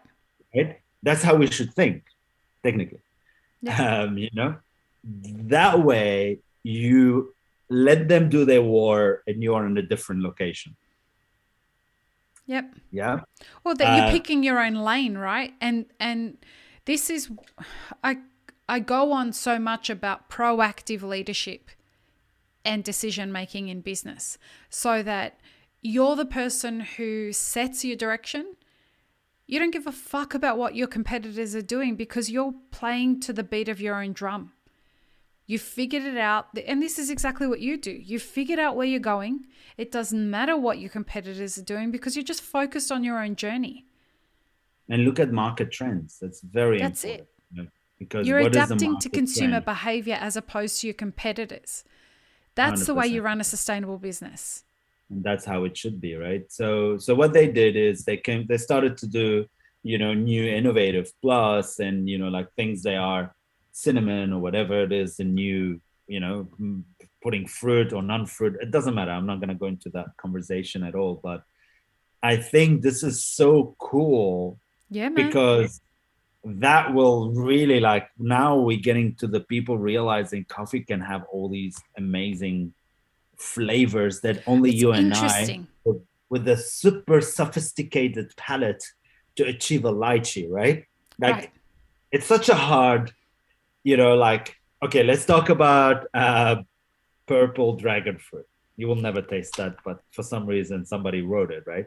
So like no one can taste that shit, no matter what happens. In an espresso, it will never happen, right? It might happen in a very low filter, but the idea is that now we are doing new things there. So when coffee is getting to the consumer and there's this like, ooh, watermelon, I can actually taste the watermelon thing, like Toby's estate, right? And what they did. And now actually it's a great opportunity for us to kind of see like, oh, what did the bubble tea do? How can we adapt, like, with these new fermentation methods to help us to start raising the prices of coffee and give that a new perspective and or perception what actually coffee is about, because now they can taste flavors, they can achieve certain things where in the past you're only tasting instant coffee because that's what their palate is built on. The other thing also, like, you can penetrate the Asian markets, right? You can penetrate in China. They love those stuff, and this is how they're gonna be sustainable. The Middle East, the farmers, they will become more and more sustainable. They will continue innovating in that process, and that process will only get better as we all adapting to it. It will get better. It will fine tune. Yes, there might be people putting things in it, but might be people not putting things in it. But at the end of the day, it's a starting point. And look, he's teased the shit out of avoiding the subject, the actual thing that this is. If you want to know what he's talking about in more depth, go to our podcast, the Map It Forward podcast, and look up there's a couple of episodes about infused coffees. These are not infused coffees, but that's the buzzword everybody's using right now. I'm super over the subject, which is why Noir's being really respectful and not, because the bubble tea concept. But you're right, like, based on right, our and I totally get it. But if you do want to know more about it, it's very controversial right now. Go listen to episodes of the Daily Coffee Pro that explain what it's about. But it offers us, and you were the one that really opened my eyes in a conversation when we were talking about the bubble tea the other day. It's like, this is our in to a transition between the way we've been doing business and to meeting the levels of the standard of bubble tea 100%. From a pricing perspective. These new coffees allow a gateway into changing our business models where we don't have to start charging $13 a cup for a coffee, but a customer that finds a coffee interesting and wants to engage in it, where they come ask, hey, can I have that lemon meringue coffee that like Toby's has just got a new coffee out that's a lemon, it's called lemon meringue pie. Right? Like, yeah. They're going to sell so much of that because it's called lemon meringue pie. And who doesn't want to fucking drink a coffee that obviously tastes like lemon meringue pie? It's not like before where it's like, oh, you've got to dig and search and be a super taster before you'll taste the lemon meringue pie. Need the whole wheel, They're right. I'm going to go to a chart and sip, and I'm going to see where it is on the flavor wheel. No, these are explosions of flavors with these new coffees. And so 100%. Now consumers are getting there and saying, I want that coffee that tasted like mandarin that I had the other day. Because a lot of people talking about competition within that subject. You know what would be a cool video to watch, which is one of my favorite videos. What? It's actually Jeremy Clarkson. He had a video on Top Gear about how Lancia versus Audi. Lancers? Yeah, Lancia. Lancia is it's an old Italian, doesn't exist anymore. But they were like the top in rally. You know, it's very interesting because you got the German team and then you got the Italian team. The German teams, it's all about, technologies and innovation and all that. I think Audi, if I'm not mistaken, but it's someone else. It's either Audi or someone German. Okay. And and the other guys knew how to play with the rules. Right. Well. Right. So the only thing I'm going to say on the subject of if anyone knows how to read behind what he's saying, I think what we've got in the situation in our industry right now is one person. Exactly. Yeah. One's playing with the technology and the other's playing with the rules, and we will see who wins. Yeah, so it's a very interesting. It's wizardry and fuckery. Yeah, how they did it. It's so cool because it's what you're gonna learn from these two companies, and they were not WRC back then. It was Group B, and Group B is different than WRC. Actually, a lot of innovation happened in Group B. Okay. Way more than WRC. WRC had more stricter rules. Group B had more when there's more room to, play and test and do all those around. Yeah, but there was more depth in it, obviously, because the cars were lighter. they did a crazy stuff. It's really fun to see that happen in other. I love learning from other industries. Yeah. I think the car industry is such an amazing one. I was watching yesterday the soap industry. Actually, soap were one of the first ones to introduce celebrities in their advertising. Were they really? Yeah, the soap industry was the first naked one. Women? No. There was some really, we're talking 1800, 1700. Oh, okay. Yeah, we're not talking brand new.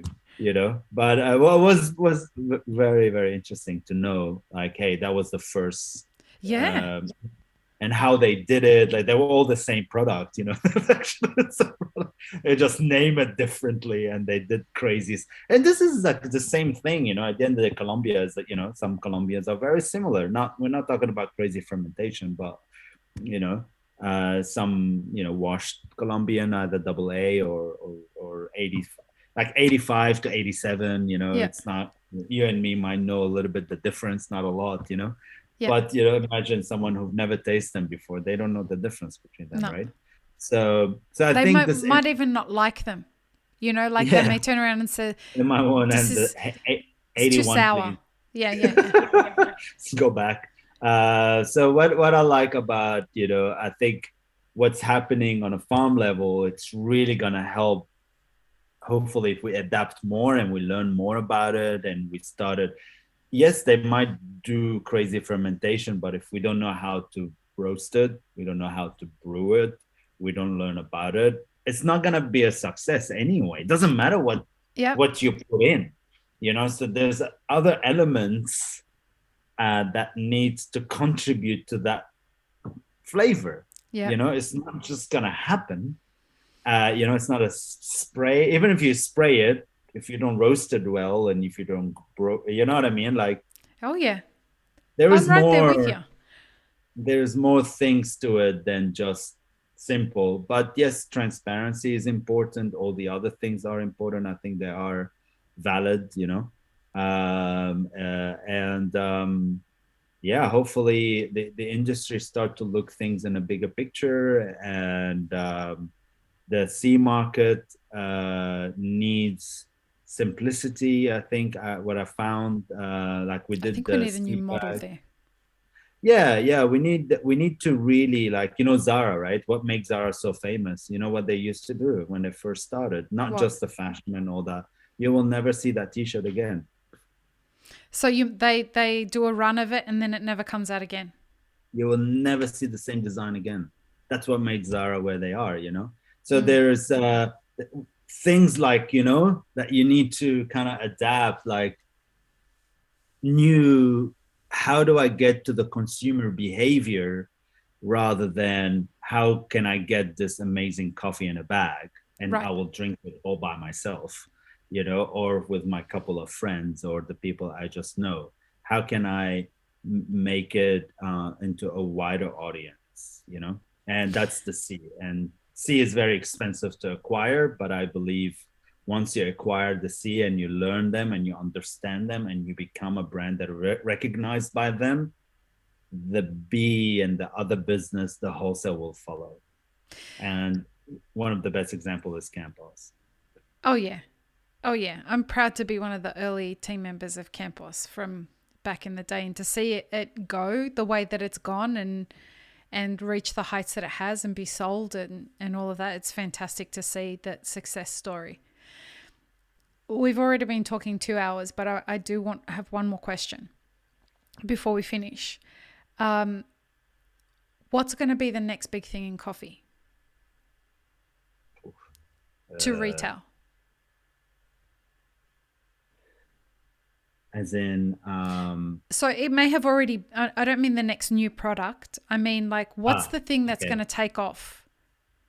I believe the thing that's going to take off right now, that is how it's going to work, is think about a product that is easy for consumer to brew.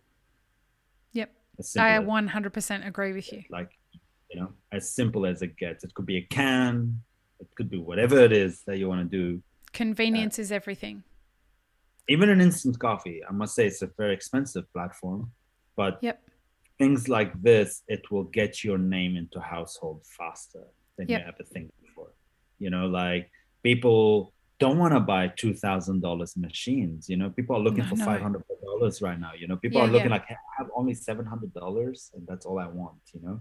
So I think we need to start thinking beyond, you know, what can I do with the bean? I think the bean is great. We'll always sell. Don't stress about that. There will always be people looking for that.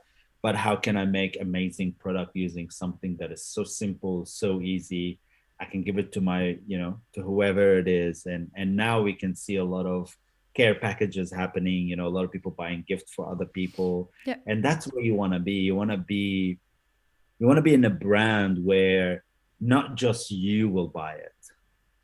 Right. You're Like proud you enough to can't, support that brand that you'll give it to other people. yeah, and you want to have the look and feel that it's a gift. It's someone else's will buy it for another person. Yep. I think that's how you have to think about it. And the next big things is ready to brew, ready to drink, and amazing branding and experience. Just like how Apple, you get it at home and you open the box. You really need to start thinking in a very sustainable way, using recyclable products and all that kind of stuff. I have a very big recycle me kind of um, what do you say, Message. messages on it. And yeah, I guess that's the way moving forward. We are working on something that I can't talk, but that will probably revolutionize some of it. But I'll let you know when I have a Call bit me more tomorrow and tell me about it. solid things that I will talk about. But that, I guess, will be a very That's the huge. next podcast episode. That when I'm ready, I'll When you're definitely. ready, come and talk about it here. Yes, and and don't be afraid to adapt to something new, because once you start doing it, what happen is the product life cycle, early adopters, then the product will start to gain more trust in the market. We will always go back and fix it as we go. There will always be a problem somewhere. If I don't adapt to it, you don't adapt to it, then we'll not produce a biodegradable drip bag, for example. Right. It will not produce. Now I've done a lot of testing. We did from PLA to foil. The next thing we're working on right now is the envelope is soft plastic recyclable material. So now we prove that work, and that will be the next shift into iteration. You know what I mean? You need to start and then fine tune. adapt, innovate, Don't fine adapt. tune in 10 years. Try to fine tune as soon as you can, right. and adjust it as you go. I think that's. But create some cash flow by going to market and establishing a proof of concept as you're moving. Yeah, I mean, the thing is, the concept is proven because other markets are taking it crazy. Right. I mean, if somebody's doing something new. 100%. Like pods also, I would recommend, like, even if you haven't done it and you're thinking about it, that's not for you, the drink. Just make sure it's ethically sourced, done in the right packaging. The audience will love it. Don't worry. Do you do pods? I do 6 SKUs of pods. Yeah, wow. Awesome. We do matcha pods even. So and one other thing that you do, which is fucking delicious, is chocolate. Yeah, the chocolate bars. Oh yes. I was treated to one of those when you brought me some when I was in quarantine, when I was in the lockdown. You had a 90+ inside. Yeah, that was so good. I've gifted it to people since then. Like, I've bought it off your website and sent it to people because it's just so good. Yeah. I mean, stuff like that, like evolve, get to the. A lot of people want to be a household, but to be in household, you can't just have one product. Well, and it also takes years and years and years to be a household. Like, people need to stop underestimating like how much work and money goes into becoming a household name. Branding is the most expensive exercise. Stupid expensive. In the whole business, because once you get into it, it's addictive too. Yeah, it's really fun. I mean, that's what make things fun when you do a business. But every time you do an order, it's 10,000 boxes. Right? It's 20,000. And packaging's just getting more expensive. Fuck, exactly. Inflation, bro. It's like, yeah, we bought them, so where do we put them? I don't know. Right. We'll figure it out. So yeah, and that's more expensive. Well, Nawar, thank you. This has been a really interesting conversation. The time just flew by. Thank you very much. Yeah, no pleasure. And we'll talk soon. Bye. We will. The links are in the show notes for anybody who wants to get in contact with Nawar and have conversations about everything that he's got going on. And definitely head to Stitch Coffee, their website, to check out everything that's going on, because it's just really cool to check out the branding if you're not able to buy it. Do you ship international? Yeah, we do. Yeah. Yeah. We'll take Get it. ages. But Well, Australia Post has fucked everything right now. So anyway, yeah. peace, love and peanut butter, everyone. Thank you again, Nawar. We will see you all next episode. Yeah. Bye.